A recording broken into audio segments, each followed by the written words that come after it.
Okay, so today we're going to talk a little bit of boxing. More specifically, Wilder Ortiz 2.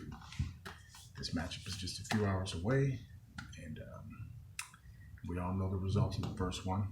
Wilder won by TKO in the 10th round.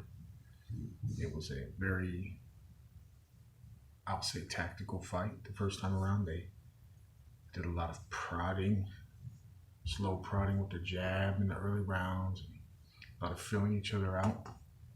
Wilder did land a knockdown in the fifth. And Ortiz, the cagey veteran pugilist that he is, had him badly hurt by the end of the seventh.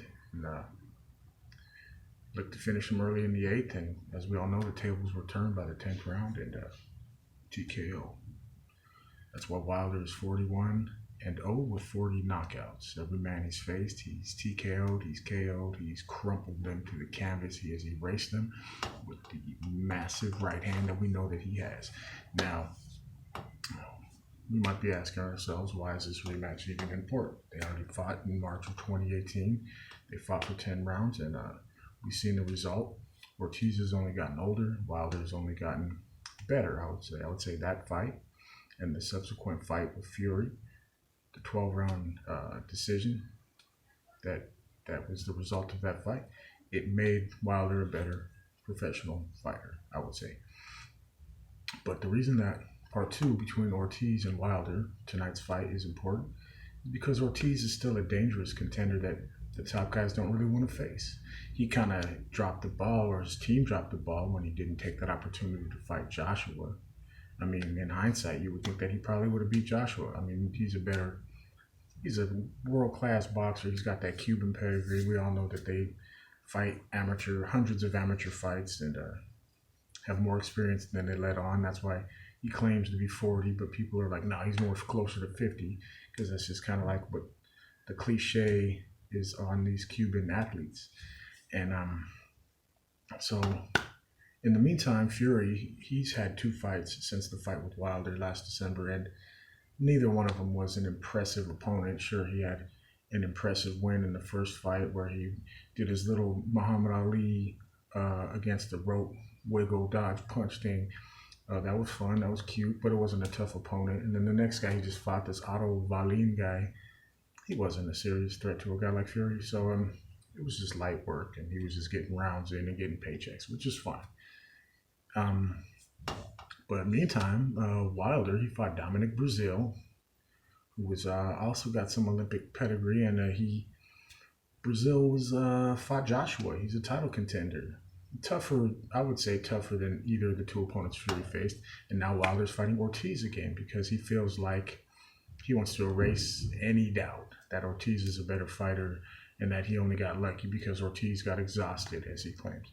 Now, I just rewatched the first fight, and yeah, Ortiz was winning a lot of those rounds just based on, the middle rounds, based on his technique. He was landing the crisper punches. It wasn't a high volume.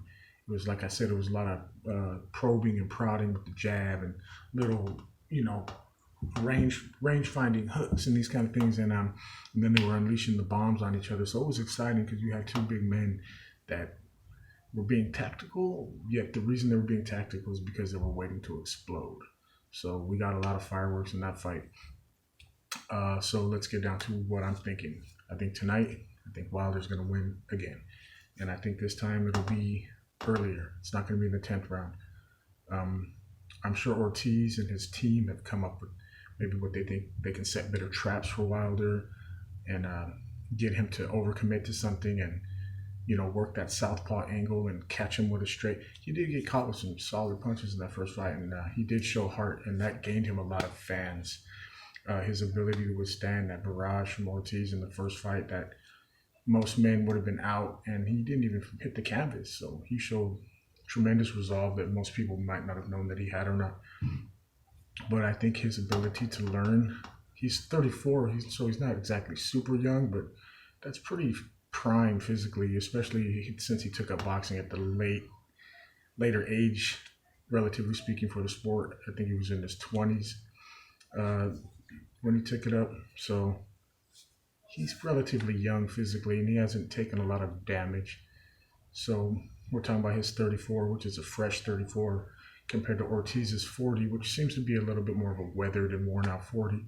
So I think Wilder has to be careful not to get caught in any cagey traps or anything that Ortiz might be trying to, use the sweet science to get him in. But I think Wilder is good at adapting, and he's gonna figure it out, and he's gonna land some devastating stuff earlier on, and I think it's gonna be a earlier knockout. I'm gonna say maybe 6th round, 5th or 6th round. Wilder knocks it out.